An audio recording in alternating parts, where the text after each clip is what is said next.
Hey everyone, I'm Wendy Maldonado and I'm here today to talk to you about the Win Without Pitching Manifesto by Blair Enns.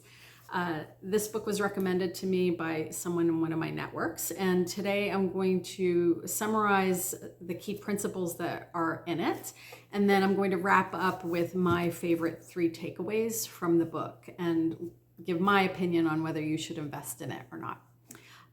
Just a few things first that I need to comment on is it's a really unusual book. If you look at it, it doesn't exactly jump off the shelf, right? Unlike other business books that are in really bright colors and have these kind of almost eye-catching titles, right?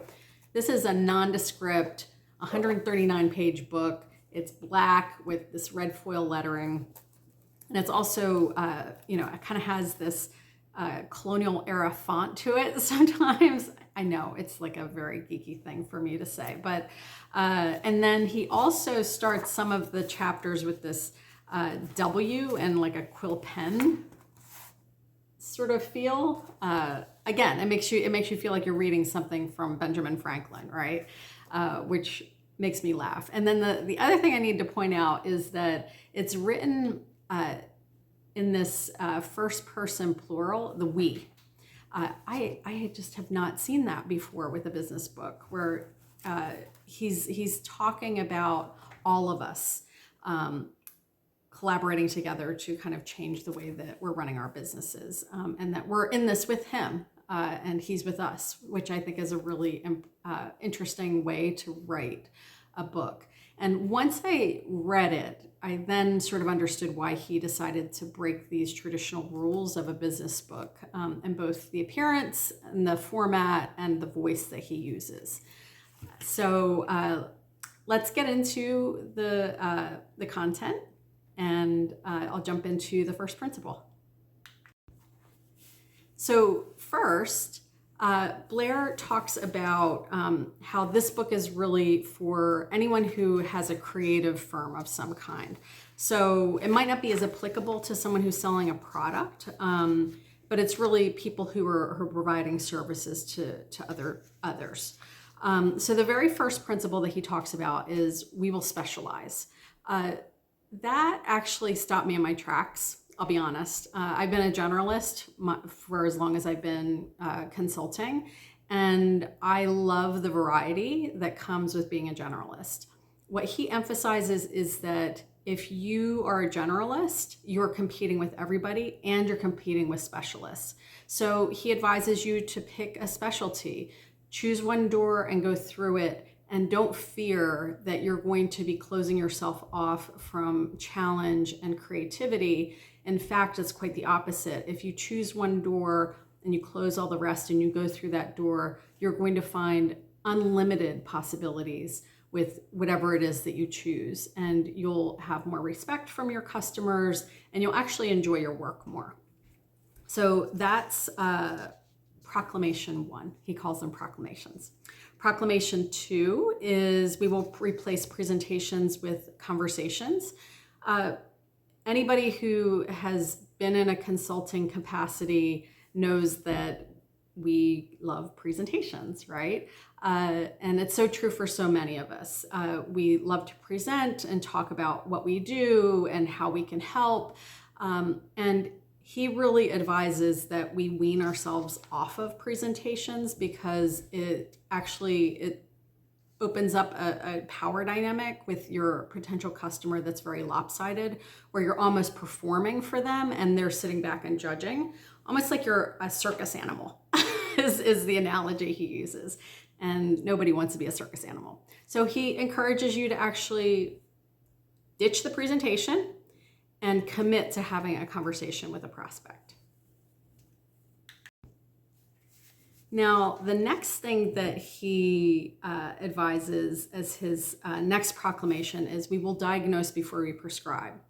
I thought this was really an interesting point because what he does is he creates this analogy of doctors and lawyers, how when you go to a doctor or lawyer, you might have self-diagnosed as to what your problem is, but what they always say is, okay, that might be true, but why don't we take a look? Why don't I look at sort of what's happening.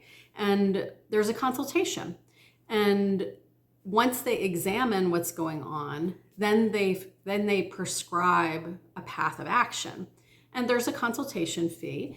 And what they are looking at and what they are recommending for you is always based on the evidence that they see in front of them as a professional. And if they didn't do that, and they just went ahead and treated you according to what you said as a client you thought you had, and they were wrong, they could be sued for malpractice. And Blair basically says it's the same case with creative services, that before we do anything, even if a client thinks that they know what the problem or the issue is that they want solved, it is our responsibility as professionals to diagnose and then provide recommendations. So that's his next proclamation. And I thought that was actually quite apt. The next proclamation is, we will rethink what it means to sell. And, he talks about how so many of us feel strange about sales because we ourselves have had bad experiences with salespeople who have pressured us into buying something we didn't want, or you get that like used car salesman persona that makes you feel really icky and you don't want to be that person.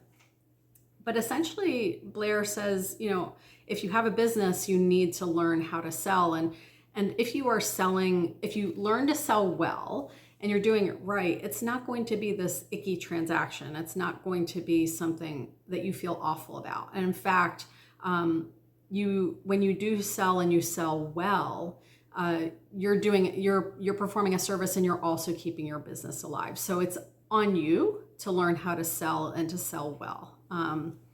The next proclamation is, we will do with words what we used to do with paper. This too kind of stopped me in my tracks. He basically says, don't write any more proposals. No more RFPs, just get rid of all of it. And I recognize that for some folks out there who, especially if you're dealing with government types of contracts, that might not be feasible. But in the general market, what he posits is that, clients will often kind of put out an RFP to make all of these vendors kind of scramble for their business. And so they can make a decision maybe based on price, or kind of create a competitive landscape that benefits them, as opposed to allowing you as a top-notch service provider to really stand in your own and stand out from the rest. So really, what he's advocating is that you go back to that conversation that you have with your prospective client and you talk to them. You really listen to what they need from you.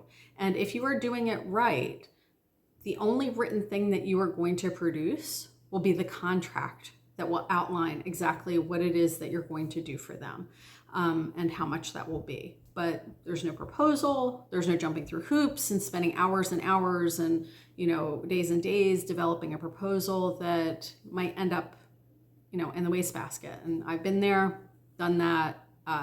Happy to say goodbye to the proposal and just have a conversation instead. The next proclamation is, we will be selective.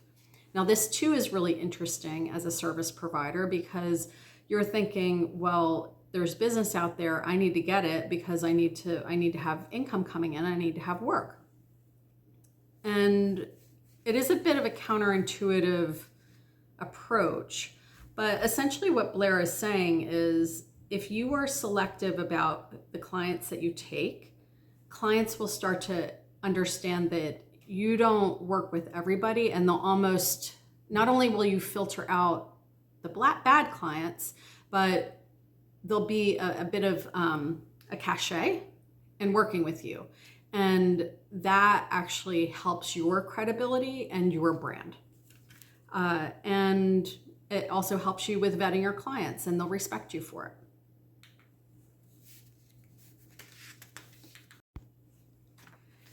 His next proclamation is around building expertise.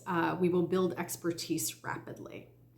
And essentially what he's saying is to always invest in yourself and to never stop learning, keep honing your skills, because this will make you more competitive relative to the rest of the marketplace. And also just create a culture of continuous learning in your firm so that everybody on your team is also committed to constantly learning.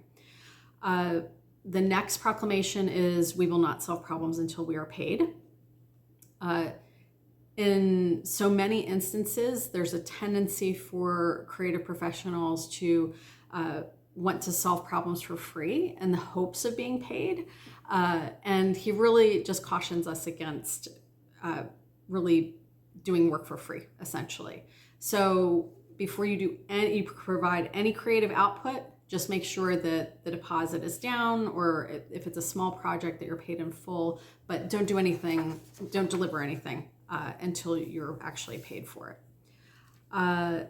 Next, he talks about addressing issues of money early in the conversation. And really what that is about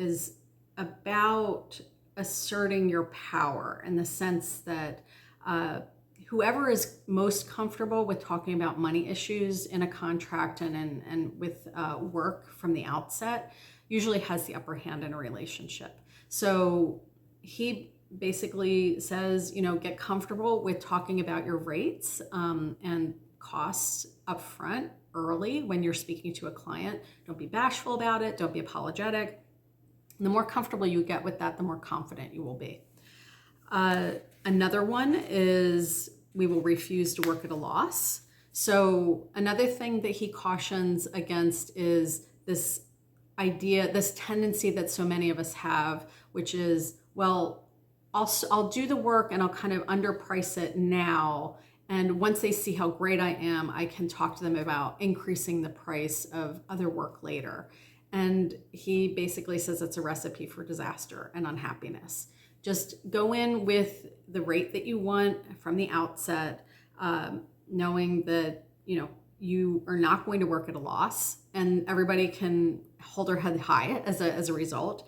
And the thing that he also addresses in this particular section is around pro bono work and how to handle that. And essentially what he says is, you can do it, but don't do it as a business development strategy. Just when you do it, go in with a full heart. You know that it's just for your own personal fulfillment.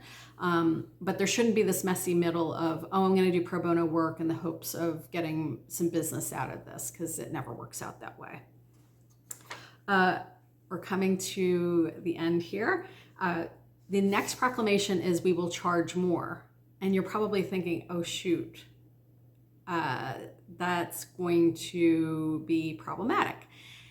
And again, counterintuitive, but his point is that it's okay to be more expensive.